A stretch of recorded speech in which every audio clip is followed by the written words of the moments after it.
that God will allow me time on this earth to do something in the remaining years of my life to change the reality of the condition of human suffering among my own people and among the whole human family of our planet.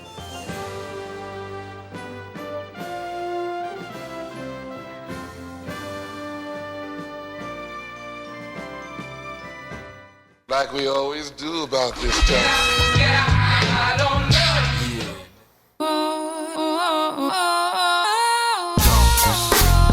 Let's go. Hey, hey. What's going on, world? It's your girl, Black Barbara Waters. Chill, walk on in the building. And of course, it is me. You know me. Oh, he had the real brand new. He had the real brand new. Is it because we got family? Right, is it because we got family on the phone? Hey, relax with that. Listen, I mean, I might not as well do the and of course if he's gonna be like that nigga. I think Auntie must got as much juice as Mama do. He had the real brand new. I'm excited. Let's go ahead and get into this because this means it's gonna be a good show. The real skirt. Listen, we are still in the midst of doing our 28 days of everything that's Black history, Black power, everything that's bliggity black. Mama say, mama go side. Mama say, mama go side. So today is no different. But before we get into today's eavesdrop conversation, let's take care of some house rules. There we go. My first starter of the day. Make sure you guys go over to the website, which is www.ioftenwonder19.com. You'll find everything there. All the links to our social media, everything with the network. We are in season 2, so you already know everything is bigger and better, and we're only going to keep going up. That's really the only option. Amen. Yeah, that's the only option. So I'm actually, before we introduce today's guest, I'm going to let Jamel introduce them because this is kinfolk. Well, everybody is kinfolk for Jamel. Let's make that very clear. Jamel has kinfolk no matter where we go. But I could tell that this is a very special kinfolk to him because, as you heard me and Lamar say, he acting a little different. Which means if y'all watched in season 1, there was an episode where Jamel's mother was on the line. And he got hush mode. He was real quiet, like. Real quick. So I have a feeling that this woman has just as much juice. Yeah. So I'm going to let you introduce and give us a little bit of background on this. That boy hopped back like she was about to jump through the phone. Give us all this great information on this wonderful, wonderful woman. Who are we talking with today? So today we have a Cass Tech graduate. She has a BS from the University of Detroit, a master's degree in education from Wayne State University. She's also a member of Delta Sigma Theta sorority. Hey. Also Pi Lambda Theta sorority. Okay. She's a member of the NAACP. All right now. She was an owner of Buttons and Bows, in which I attended. Look at you. Nursery. And a whole list of others that we will let her discuss as we bring her in, because I'm out of breath naming all the things. That's a good all thing, her though. accomplishments. That's a good thing, though. Without further ado, I would like to introduce my auntie, Teola Hunter, but I call her Aunt T.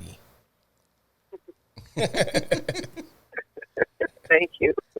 Welcome. Okay, my applause is not working. Yeah, Jamel's having some sound tech issues right there. That's why we got quiet. But welcome to the show. Thank you so much for taking some time out of your busy schedule. Oh, you didn't have it turned up. Good job. Always count on him.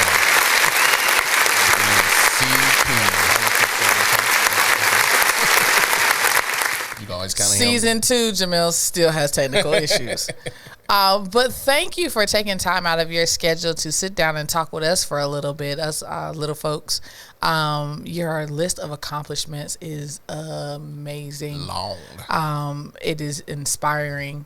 But we're going to jump right into this conversation. So the first question that we've asked all of our guests on this series has been, what does Black history mean to you?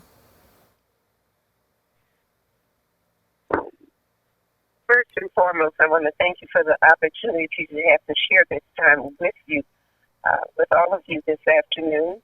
We thank you. It is an honor and a privilege that I have been asked to do so. First and foremost, I think the most important thing that I can say about why it's important to celebrate Black History Month is because I'm Black and I'm proud. All right.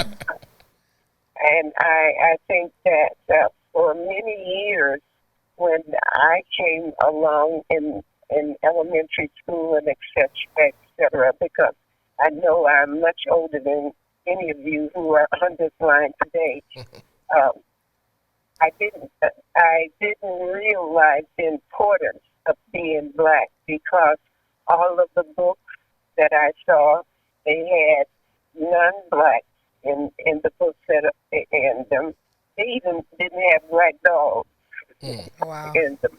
You know, most of my teachers during that time, they were non-Black. I did not have an African American teacher until maybe I got into, I think now you call it middle school, but when I went through middle school, it was called intermediate school. I had my first Black teacher, and I was so excited about it. I had to run home and tell my mother, and my mother said, "Oh, really?" And she was excited too, because she had. My mother raised me and 5 other children Oh, wow. by herself because my father died when I was 5 years old. We had to resort to welfare, but during those days, the welfare treated you as though you were a servant because the money that they gave you to take care of you and your family was minimal. So mother had to go out and do what she had to do best, and that was she had to go into the homes of the Caucasian people to subsidize her welfare stipend. So I say that to say what she knew in our communities at that time was white was better than Black. You know, they had the best of everything more than we did. Although I came from a wonderful home, as I said, I didn't realize that we were poor until I went to college and took Sociology 101. And I said, "Oh my God, they were talking about poverty. We were in poverty, but we were not." So first, it's very important to me to stand tall and to shout loud. I'm Black and I'm proud, and I don't think I don't want to be anything else. Hey, And I think as a Black person that I should set the highest standards for those who are coming behind me to let them know how it is very important to be Black and to be proud. And I look back upon the history of those who I stand on the shoulders of, and I am so proud that they came before me and gave me the opportunity to be where I am today and where I want to set examples to come after me. I like that. I like dope. that. Fire. These answers never cease to amaze me. And what's crazy is, as she was talking, I got to thinking and I got a little teary-eyed. Y'all know I'm the water bucket. Because one thing that stood out that you said was growing up, you didn't realize how important it was to be Black.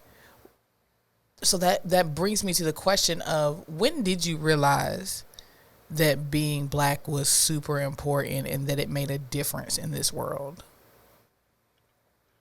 I think I probably was a late teenager or early in my adulthood.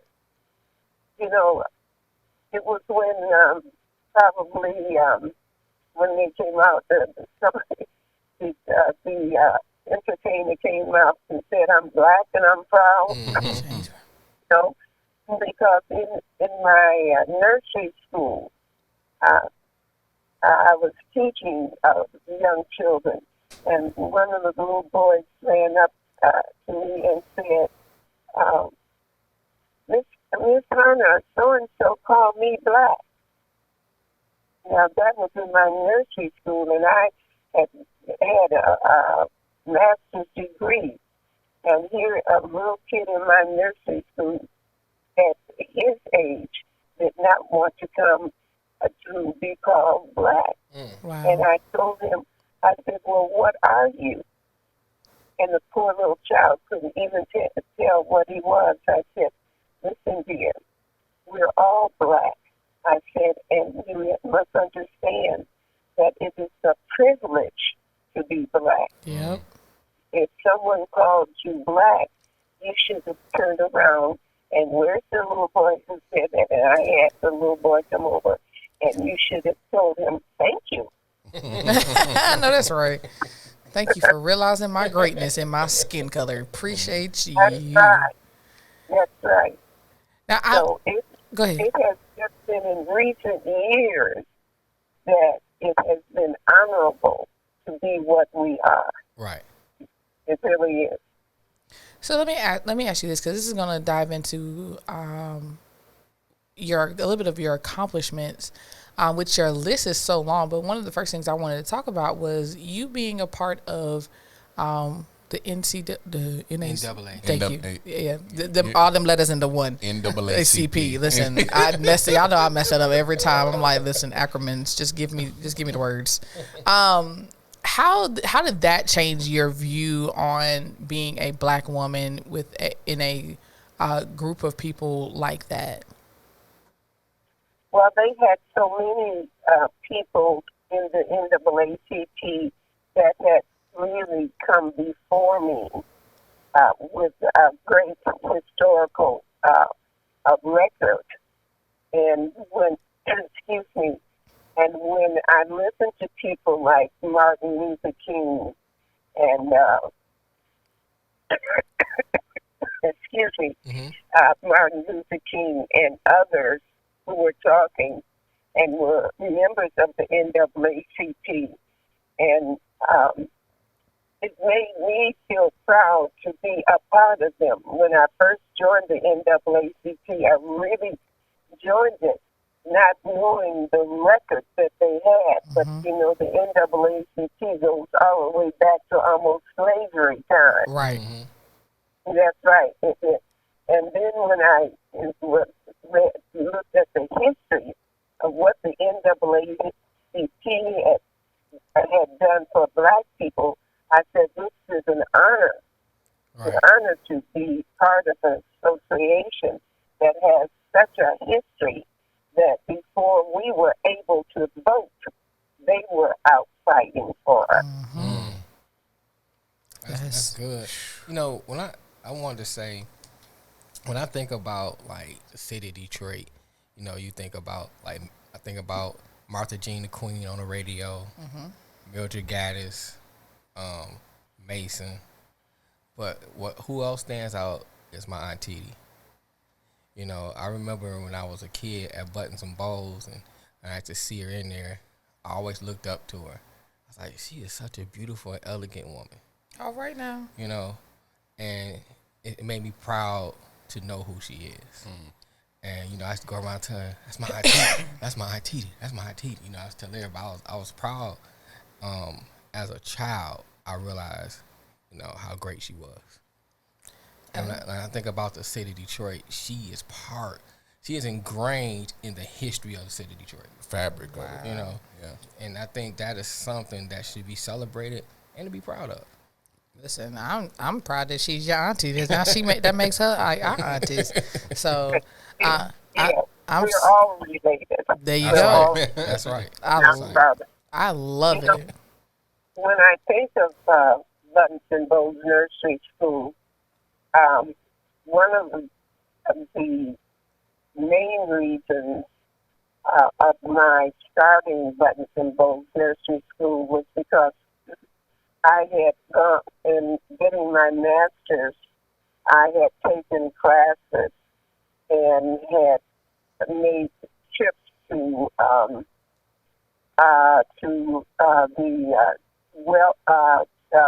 the social services, Mm-hmm. and there were many women who were on social services who wanted to get an education, but because they lacked child care, could not do it, could not get it.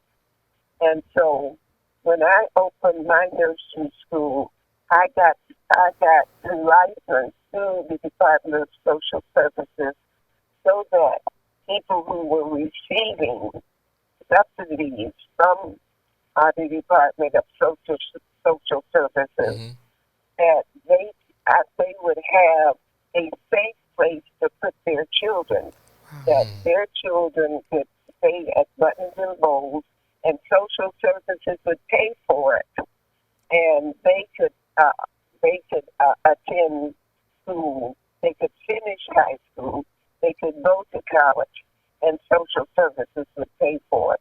I thought that was so wonderful because my mother did not have that opportunity.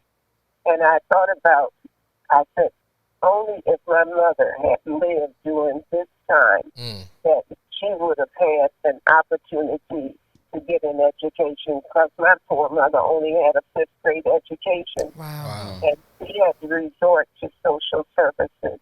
But we did not know it. I always tell people I was a rich little poor girl. I know that's right. I was a rich little poor girl because we had a wonderful home. And I never lacked for anything. I always had a bed to sleep in, food to eat, and clothes to wear. So I was never neglected. But it was what I didn't know that hampered me. But that's one of the major reasons I started Buttons and Bows, so that mothers who were like when my mother could have had that same opportunity that I had provided for other mothers to have. Wow. That's super amazing. But we're gonna put a pin right there. We're gonna take a commercial break, and when we come back, we're gonna have much more with Auntie. Y'all stay tuned. Do you have an upcoming event and you need desserts? Millie J Sweets can take away all of your worries. While you relax, we can prepare scrumptious, delicious, and professionally catered desserts for your event. We offer a wide assortment of cakes, pies, and pastries to ensure your event will be one to remember. Call us at 704-685-7584 or come to the website at millie-j-sweets-treats with a z.square.site. Remember, Millie J. Sweets. When I started campaigning for that job, and some of the areas in Wayne County, certainly they were not accustomed to see a woman campaigning for that position, nor were they accustomed to see an African-American woman campaigning for that position. And I can recall one community in particular when I was going around at one of the socials that they had, and as I walked through introducing myself, and before I could get to this particular woman, she says, "Who in the hell is she?" And so I heard her, and of course I turned around and I smiled at her. I said, "Oh, I heard you wondering who I was." And I said, "I'm Teola Hunter, and I'm running for the office of the Wayne County Clerk." "Oh, you want Colleen's job, huh?" Well, she thought Colleen was still running. And we are back, and we are talking with a dynamic, outstanding, very elegant, very... I just so many words I could use right now, just based off of that clip and how she handled herself. Like, who are you? Listen, this is who I am, Suge. But we also just call her Auntie This is Jamel's aunt, and we are, of course, talking about Black history, Black elegance. Listen, that makes number 2 of the show. You good? Telling y'all, listen, I'm about to go to get that checked out because I can't keep doing this all season 2. I'm telling you. But before the break, we were talking about all of her accomplishments, and we were talking about buttons and bows. And this clip actually is another accomplishment, running for the clerk. Yeah, Wayne County clerk. Yeah, tell us about tell us about what made you run and how it was during that time period as you were running.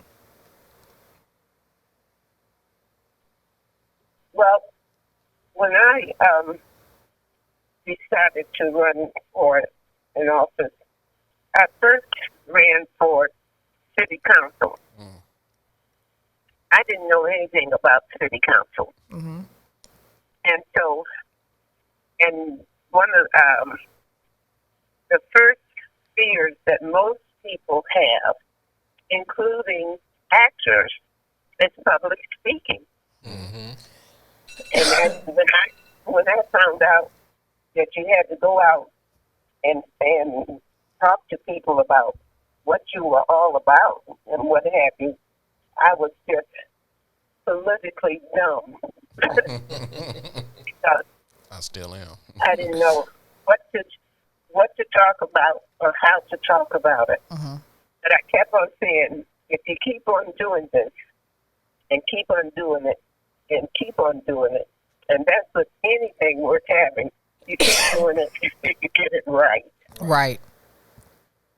So anyway, I did not win the race of city council, but it was 2 years later.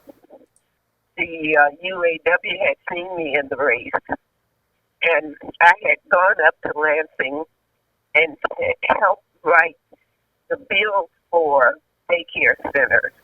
Public Act 116, who wrote the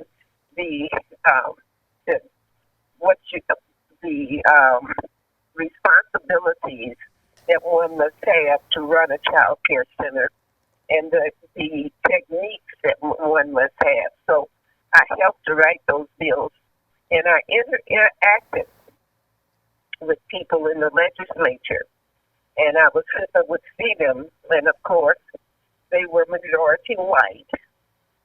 And I said to myself, shoot, I can do that and even do it better. I know that's right. And so it was the UAW who called me and asked me to run after they had seen me run for city council. And I thought I did a terrible job, but anyway, they thought I did good. But nevertheless, asked me to run for state representative in the 5th district. And so I did. And of course, it was a rough race. I worked very hard. And even one of the children that I had, like my nephew there, one of the young boys that I had in the 3rd grade, he had become a young adult, and he worked with me and helped me to win the race for state representative in the 5th district. And to tell you the truth, I only won by about 50 votes. Oh, wow. Wow. It's a close race. Very close race. But the fact that you won, we just love the fact that you have all these great accomplishments, that you are a woman that stands on making a difference and a change, and realizing that the way that society was then and is now, and the importance of being Black, which kind of brings me to, we've asked this question to everyone on this season as well. And I like to ask it to my elders, because you guys have seen more when it comes to Black history, and you guys. Before you go to that, I want something to see for neglected to mention. Uh-oh. She was the first Black woman as Wayne County clerk. Oh, that's dope. Making history. Making history. I wanted to ask, how You good? Don't start. Do not Anyway. start. Ask your question. I wanted to ask, how do you feel about today's political landscape? Do you feel that they are doing enough to take care of their constituents? Are they taking care of their citizens? Well, I really think that I don't think enough is being done not by them, but by us. Mm-hmm. And when I first got into politics, and I won the race to become a state representative, it was because you had people like, maybe you never heard of them, Barbara Rose Collins, Mm-hmm. The Lewis brothers, Uh-huh. Senator Holmes. They were already in Lansing, and they had many of them had run on the black slate ticket. It was when, as I said, you talked about when did I feel it good to be black and proud. That's another reason they taught me when I got to Lansing, which I knew little about. But they let me know you are from the city of Detroit and you represent the city of Detroit. Mm-hmm. And we're representing the black people. That was when people were really strong about being black and proud. And they said, all of this legislation that we're going to be working on, that we have to make sure that the city of Detroit benefits from it. Mm. I don't know if they have that same type of stuff in Lansing now. I don't hear that coming back from Lansing. And so, as I said, I just think that a lot more could be done. Okay. I definitely have to agree with that, and I love that. I don't know what. Yeah, you. I'm gonna leave you alone, but that was a good question, sir. That was a. No, I mean it's something that for someone that's in politics, I wanted to get, because I know how I feel about politics. Right. We all know how you feel about I try to politics. stay away from it because at the end of the day, I feel that they don't have the people at the end of the day, their best interests at heart. Right. And so, I had to ask. I like that you asked. That was actually in my bank of questions, but I'm glad you got to it at the end. But I did want to ask, and I like it when the guys kind of interrupt me because they know I will run with this whole conversation because I love the knowledge, especially from a black woman, being that I am a black woman. But I did want to ask you this, and it's still on the same lines of politics, but it's more of Black Lives Matter at the same time. What is your thoughts, and what were your thoughts with everything that you've seen throughout your lifetime, being in politics, being in just from your childhood growing up on how they treat black people? What were your thoughts and your feelings when the Breonna Taylor murder happened and the George Floyd? Take us through what your mind went through.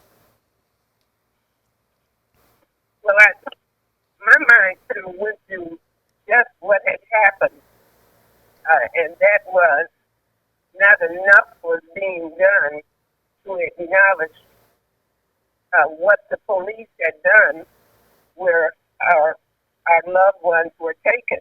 Right. So, and it took the death of a policeman leaning on the neck of one of our brothers, as they caused his death, even for us to go back and challenge what happened to Breonna. Mm. Yep. And I know, and I just don't. I think I'm talking about us. I'm included. Why would it take us the death of one brother when this girl had been killed in her apartment some years prior to that? Right. So sometimes we are a little lackadaisical about speaking up and speaking out. I like that. Yeah, I like that a lot. But that brings me to ask this: why do you think it is that we are so like that? That it takes a super unfortunate event like George Floyd for us to go back and visit other things to correct them or to have an issue with them?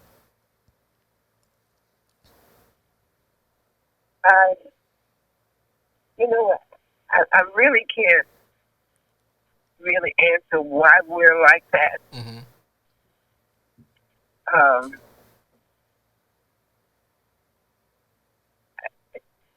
We just, I can't answer that. Okay. Right. I can't answer that Right. question because I don't want to talk down about Right.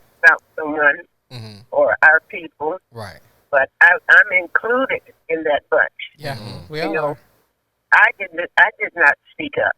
Right. Okay. You know, but it did happen, and I that's where we got out. You know, that the new saying that we have now. You know, what is it? Black Lives Matter. Right. Yes. Right. Yeah. Right. Yeah, you know, and that's a new term, Mm-hmm. and it shouldn't. Unfortunately, it took those things to happen for us to come up with that term. And listen, we should always feel, we should not feel, but always know that Black Lives Matter. That's When true. I was in the legislature, I was, you know, the hierarchy. You have the Speaker of the House Mm-hmm. in the legislature, and then the person who takes over from the Speaker, the Assistant Speaker, which is the Speaker pro tem. Mm-hmm. Well, when I first went to Lansing in 1981, Matthew McNeely, an African American person, was the Speaker pro tem, and you had a white person who was the a person by the name of Bobby Krim, who was the Speaker of the House, Mm-hmm. and that was in 1981. And Matthew McNeely in 1984 decided to retire from the House of Representatives. That meant that position that he held as Speaker pro tem, and not that it should not be a position for black people, but anyway, he was black, and that position was available. Well, of course, seniority in politics in Lansing was the name of the game then. You know, that the person with the most seniority got the best committees, the best recognition, and etc. Well, I had only been up. That was the end of my second term, and when Matthew resigned, I told my tea partner, I said, you know, I think I should run for Speaker pro tem. And so his name was. He said, well, why don't you? I said, I think I will. Well, that was at the end, right before the summer vacation, when Matthew resigned. So I said, yeah, I think I will. I'll announce that I'm going to run for Speaker pro tem. Well, of course, African Americans and especially black female African Americans was in the minority, and so that was the summer. Now the elections for the leadership. The Democrats were in the leadership, and so we had the leadership in the House that we support had the Speaker and the Speaker pro tem. And so I said that election would come in September. Mm-hmm. So he had all summer to campaign to get support for your position. Mm-hmm. And so I went around right before we left for summer vacation, and I was asking for support for my running for Speaker pro tem. And you would hear different things that would things that would come back to me. And they said, well, you know, they said you only been here 2 terms. And I said, oh, I can count. You know, I said, but I still feel that I'm qualified to run, whether I've only been here for two terms. Right. Heard that. And then, of course, I was black. Mm-hmm. How do you think she could do as a black person up there as Speaker pro tem? And you know, she probably won't even be able to learn the rules to control the House. Well, you have 110 members in the House of Representatives and 38 members in the Senate. That means you have to have control over those 110 members. And the majority of them were, of course, white Caucasian. Mm-hmm. And it was maybe about 2 or 3 African American females, and they might have had 1 or 2 white females in the Republican Party. But nevertheless, over the summer, it was about 60 of us. We had the majority in the House, and over the summer, I could not count more than about 10 people who would support me. Mm-hmm. But I had to have at least over 16 to 20 people. Mm-hmm. And I couldn't count that.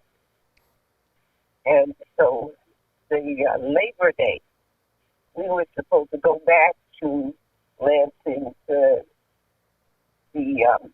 Tuesday after Labor Day, after that Monday. And that would be the day that we would elect the leadership in the House.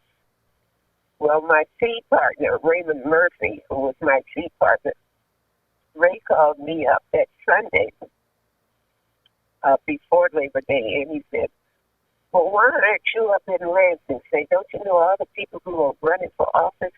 They're up there, they're making telephone calls and getting support for their candidacy. I said, well, I didn't know that, you know. And I said, I don't know what to do about it.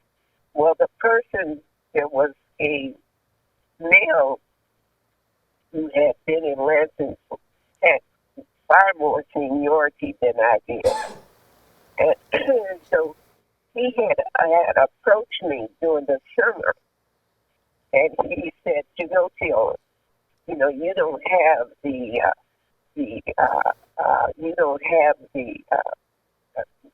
membership up here in Lansing that I do.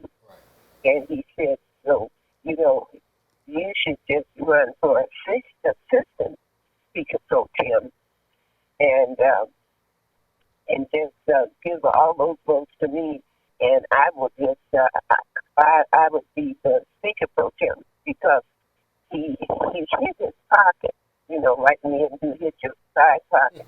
He said, you know, if we had the votes today, I would win the race, because I have the votes right here in my pocket. So I said, well, I don't know. I don't know. I just don't. I can't see. I said, if I'm going to lose, I'll just lose. But I'm not going to lose by just giving up now. Mm. So, of course, that's when I whatever Ray was telling me, well, how many votes do you have, Teola? I said, well, I can't count any more than about maybe I got maybe 12 now. And so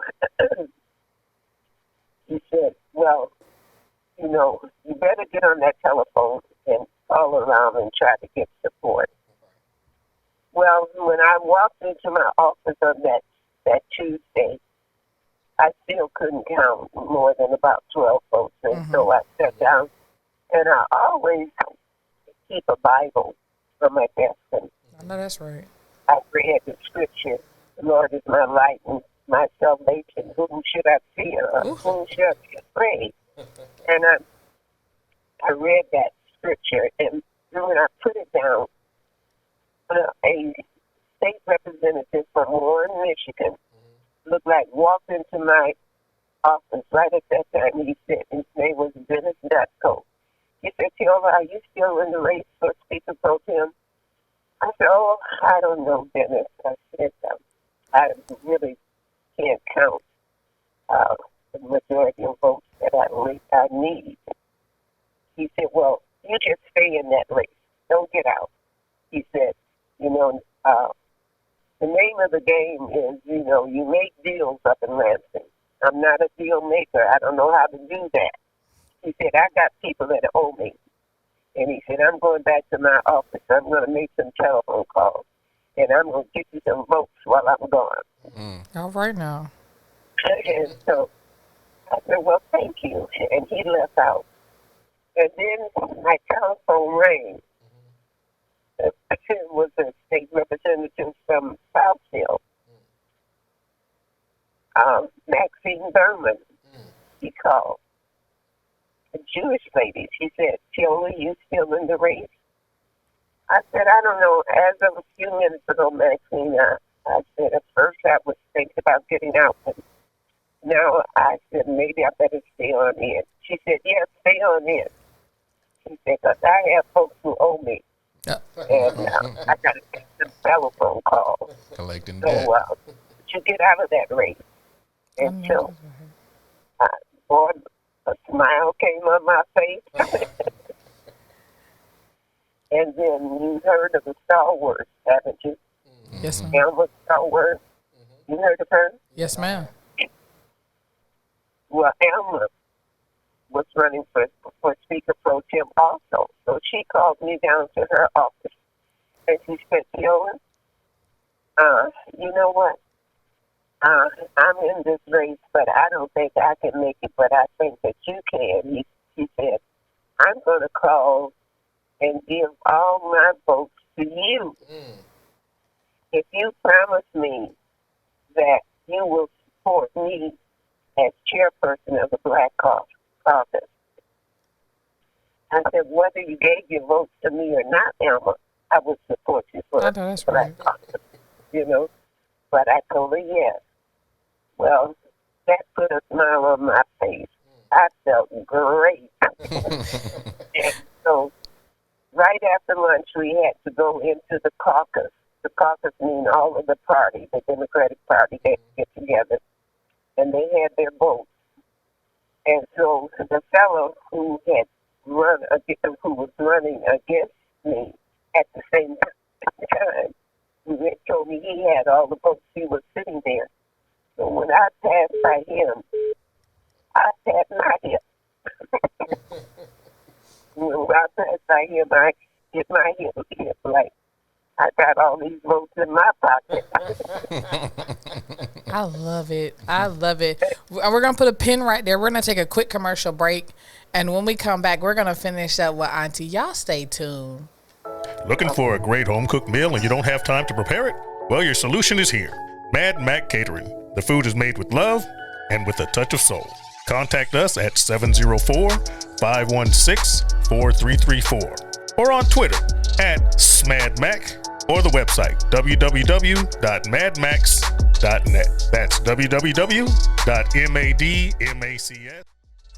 Hello, I'm Teola Hunter, Detroit Charter Revision Commissioner, with a message for the upcoming election this November.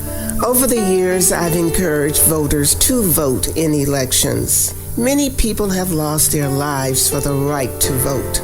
Older Americans have a special obligation to vote. Today, as people work to take away rights and privileges from us, we must vote to stop them. You may have already received your absentee ballot. Fill it out and return it. One of the critical items on the November 8, 2011 ballot is the new city charter. Seek out information about this charter and vote. Call us at area code 3. We are biggity back. We back. I am. What up, though? Oh my gosh. I can't with this guy. But at least we know Auntie has just as much pull because he is like a 'cause he church been real mouse over quiet. there. Church Yeah, mouse. he's trying to be on his P's and Q's over there. Listen, P's and Q's with me, he would actually have the applause right the first time, sir. Any other time, he I got be it in wilding post. out Don't right worry now. about it. But I played that clip because I wanted to ask you so you can kind of give being in the position that you were in, and actually being a seasoned person. So you've been through civil rights and all that stuff. What is the importance of voting? Because you hear that some of the younger people will talk about, I don't need to vote because my vote don't count anyway. Right. So you being in the inside, so to speak, what is your views on voting, especially with black people voting? Are you asking me? Yes, ma'am. I'm sorry. I was talking to you, Auntie. Okay. Well, first of all, I do want to tell you all I did win the race. All right. That's what I'm talking about. I was the first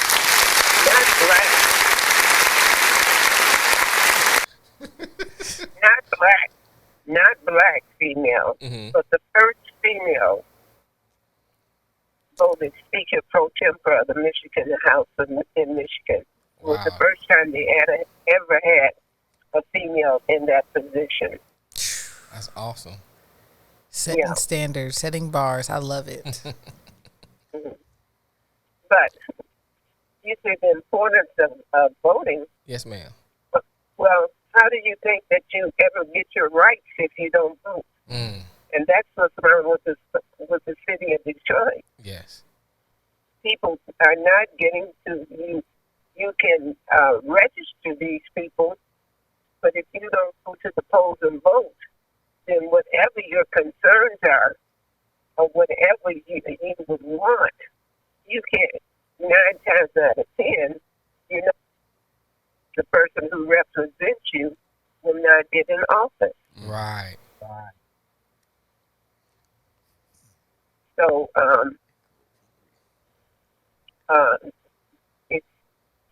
in order for us to really be well represented in anything, you have to have a majority of those people who make the decisions in your favor. And when you don't have the majority in your favor, how do you think you're going to get the support to get what you want? Wow. And so that's why I said it's unfortunate that that our people do not get to the polls and vote. Right. We have super majority black people, the black race in Detroit, super black people. And unfortunately, our city is controlled by a white man. It should not be. Right. I hear you. That's our fault. And you're going to have a race that's coming up for mayor in about 100 and something days. And if we don't get the people out to the polls, we will continue to have a white mayor. Damn. That's interesting because, I used to think as a kid, because the only mayor I knew for a long time was Coleman Young. Wow. And so I thought that the mayor was a term forever. You know, I didn't think it was actually a term limit on mayor. Yeah. And then, you know, after Coleman Young finally didn't run, you had Archer and Kwame. All I knew were, until I moved out of the city, were black mayors. That's all I ever knew. Yeah. Oh, okay. So, you've seen a lot of great black leaders in your time. Do you feel that we have enough leaders representing the black community? And if there is, do you think that they are actually following through with their actions and not just being all talk? Well, there are some instances that, you know, we observe that you have black leaders that don't go along with some of the recommendations that would support our culture. Right. But you know what they say a lot of times, money talks. That part. Right. And a lot of doo-doo walk. Yeah. And you know what walks. So Right. I love it. we had, as I said, in the late 60s and 70s, when you all were young then, but when Mayor Young was in office, Right. we had more togetherness than I've seen in a long time. Wow. Right. That's a huge statement. That speaks volume. That's a huge statement. Yeah, that speaks a lot of volume. Listen, I am thrilled that we've had this opportunity to sit down and to talk with you, Right. to get this knowledge. I always tell like my younger siblings, because I'm the youngest out of the bunch of us here. I'm just right at 30, so a lot of this stuff is educational for me. It makes me realize, and even more proud to be a black woman in America today, because of things that women like you have done and how you guys have paved the way and opened so many doors for little women like me to go through, to follow their dreams, to make a difference in the world, to know that their skin and their personality is just perfect the way it is. So as a woman, I thank you first and foremost for doing those things, for following your dreams, for making a difference, and making such a heavy impact in Detroit. And now that is now flowing over to the Carolinas, because now you have some nieces and nephews here that we're going to tell all the great things that you've done to influence someone else.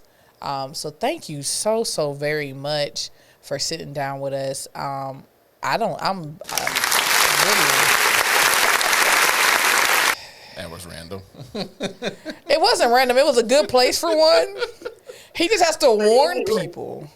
It was a pleasure. I hope that I have shared a little bit of knowledge to, of course, influence you as to what your expectation of black people and what you should be expecting. And you just have to encourage your friends, your relatives, and your enemies too. Yes, ma'am. To go to the polls and vote. I like that. I say that all the time. Yes. Hey, you've done more than knowledge. You talk to my nephew there, and sometimes you can give me a call. Yes, ma'am. And I would make a time for you all to come by my house, and we can sit down and chat. All right. I I look forward love to it. that. I love it. Thank you. We're not going to hold you. Did you guys have any final words for her? I know, Jamel, you do. No, I just want to say this has been a pleasure. You know, I was looking forward to this. So I wanted to introduce you to them and let them get to see, you know, who you are, because you've been a big influence on my life. You know, like I said, Buttons and Bows, when I first started going there, you know, that was like really big for me. And all through the years, nice to see you. And the one thing I remember, it was your smile. Your smile is very infectious. And, and that right there is enough to put a smile on somebody else's face. And then that's not even getting to talk to you and seeing your accomplishments. Wow. So I think that the accomplishments are great, but there's a lot of people that accomplish things but don't have the character to go with it. And I think when you have both of those things rolled up into one, that leaves a legacy. And I think what you left on the city of Detroit was a legacy, something to be proud of.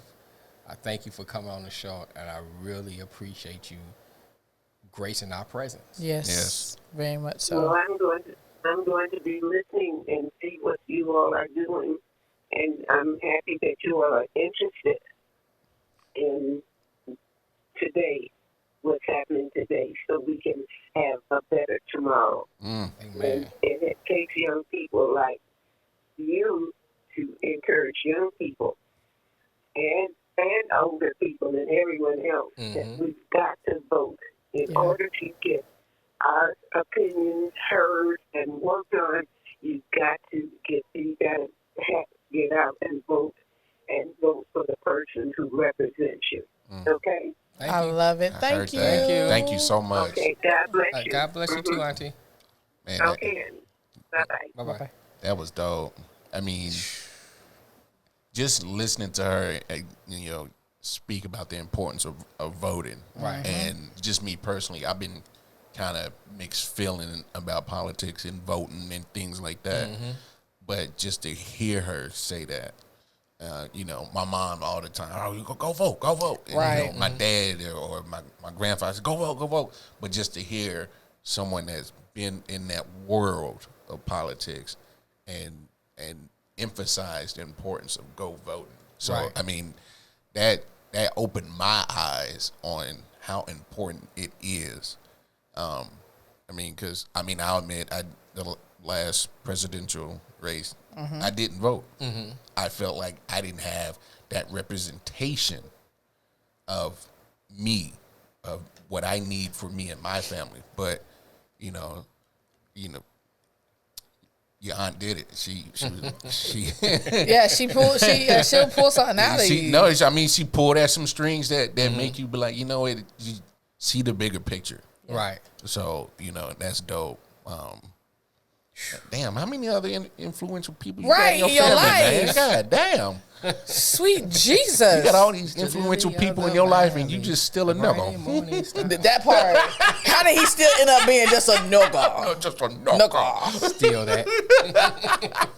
As y'all see, though, Jamel is still the same way whenever my top dogs in the family come on. So now the matriarch, Look, man, and I got her number on my phone now, so act up if you want to. I was taught to respect your elders. Oh, yes. Oh, of course. So I try to show respect. I can't let the nigga out all the time. Sometimes you got to keep the nigga locked up. We wouldn't know that information because all we see is the nigga. That's all I've seen from the day I met you. 24/7. I thought it was 365. I thought it was 7-Eleven with the nigga in him. Shoot. It's open Motel all 6, day, leave every the lights day. on type stuff. I am everywhere, man. Except for Christmas and Labor Day. Christmas and Labor Day. Yeah, Oh my today God. was Labor Day.